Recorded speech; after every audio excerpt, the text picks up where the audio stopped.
പിന്നെ നിങ്ങളടുത്തൊരു കാര്യങ്ങൾ പറയുകയാണേ. ഇപ്പോഴത്തെ അമ്മാവിമാരും മരുമോള കാര്യമാണ് ഞാൻ പറയുന്നത്. ശ്രദ്ധിച്ച് കേൾക്കണം. എൻ്റെ വീഡിയോസ് കണ്ട് നിങ്ങൾ നീക്കിപ്പോകരുത്. ഞാൻ രാവിലെ ഉറക്കമൊഴിക്കുമ്പോൾ ചെയ്യേണ്ട കാര്യങ്ങൾ എന്തെന്നറിയാമോ? ഒരു കുഞ്ഞു കുട്ടിയുണ്ട് മരുമോക്ക്. ഞാൻ ഉറക്കമൊഴിക്കുന്ന ഉടനെ എൻ്റെ ആവതുള്ളത് കുഞ്ഞിന് ചെന്ന് കുറുക്കുണ്ടാക്കും. അവന് പാലുപ്പിലൊക്കെ കഴിവാൻ ചൂടുവെള്ളം ഉണ്ടാക്കി അവന് കുടിക്കാനൊക്കെ ചൂടുവെള്ളവും കുറുക്കൊക്കെ ഉണ്ടാക്കും. അതിനുശേഷം അവൻ്റെ തുണി തലേ ദിവസമേ നമ്മൾ ഷർട്ടിൽ വെച്ചിരിക്കും. അതിന് ഞാൻ ഇത്തിരി നനച്ചിടും.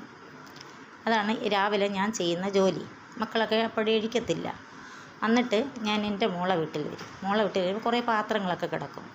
അതും ഞാൻ കഴുകി പിറക്കി അവർക്ക് വെച്ച് കൊടുക്കും. പിന്നെ മരുമക്കളടുത്ത് കേൾക്കുന്നതൊന്നുണ്ട്.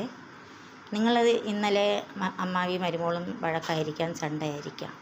അപ്പോൾ ചെയ്യുന്ന ഒരു കാര്യം, ഇന്നലെ ഭക്ഷണം കൊടുത്തു അല്ല ഇന്നലത്തെ വഴക്ക് കാരണം നിങ്ങൾ ഭക്ഷണം കൊടുത്തില്ല, ഇന്ന് ഞാൻ കൊടുക്കത്തില്ല അങ്ങനെ നിങ്ങൾ ചിന്തിക്കരുത്. നിങ്ങൾ വീട്ടിലുണ്ടാക്കുന്ന ഭക്ഷണം അവർക്കൊരു പടി കൊടുക്കുന്നത് പോലെ നിങ്ങൾ ഡെയിലി അത് കൊടുക്കുക. പിന്നെ വഴക്കില്ലാത്ത വീടുകളൊന്നുമില്ല. ചട്ടിയും കലാകുമ്പോൾ തട്ടിയും മുട്ടിയൊക്കെ കിടക്കും. കൊച്ചുങ്ങളുടെ ഏതുവിലാണ് മേഷ്മ ഏതെങ്കിലും വീട്ടിലൊക്കെ വഴക്കുകളൊക്കെ ഉണ്ടാകുന്നത്. കുഞ്ഞുങ്ങളൊരു സാധനം എടുക്കുമ്പോൾ അതെടുക്കല്ലെന്ന് ചിലപ്പോൾ അമ്മ പറയും, അല്ലെങ്കിൽ അമ്മൂമ്മ പറയും. അതിലായിരിക്കും വഴക്കുകളൊക്കെ വരുന്നത്. അപ്പോൾ ചെയ്യേണ്ടത് ഒരാൾ സംസാരിക്കുമ്പോൾ ഒരാൾ മിണ്ടാതിരിക്കുക. അപ്പോൾ അവിടെ വഴക്കില്ല. പിന്നെ എൻ്റെ അമ്മാവിമാരടുത്ത് പറയേണ്ട ഒരു കാര്യമുണ്ട്.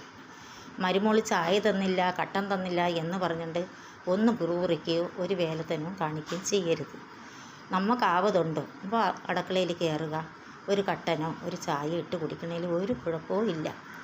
അതുപോലെ മരുമക്കളും ചെയ്യേണ്ടത്. പിന്നെ ഈ മക്കളെ ദ്രോഹിക്കുന്നതൊക്കെ വെറുതെ തെറ്റാണ്.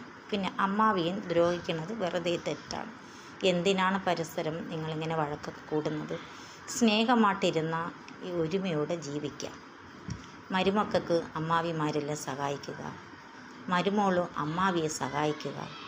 ഇങ്ങനെയൊക്കെ പോയാലേ കുടുംബങ്ങളെല്ലാം മുന്നോട്ട് തന്നെ പോകും. ഇങ്ങനെയൊക്കെ വേണ്ടി വേലകൾ ചെയ്യാനുള്ള ഒരു കാരണവും ഉണ്ടാവില്ല.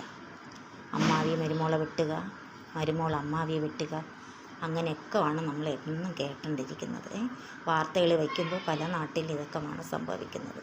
അതുകൊണ്ട് ദയവ് ചെയ്ത് എനിക്ക് പറയേണ്ടത് ഒന്നേ ഉള്ളൂ. മരുമക്കളെ മക്കളായി സ്നേഹിക്കാൻ പഠിക്കണം. മരുമക്കൾ അമ്മയെപ്പോലെ അമ്മാവിയെ സ്നേഹിക്കാൻ പഠിക്കണം. തന്നോ തന്നില്ലയോ, ഹൃദയത്തിൽ സ്നേഹമുണ്ടെങ്കിൽ നമുക്കെല്ലാം സ്നേഹമാണ്. അതിൽ കൂടി ഒന്നുമില്ല.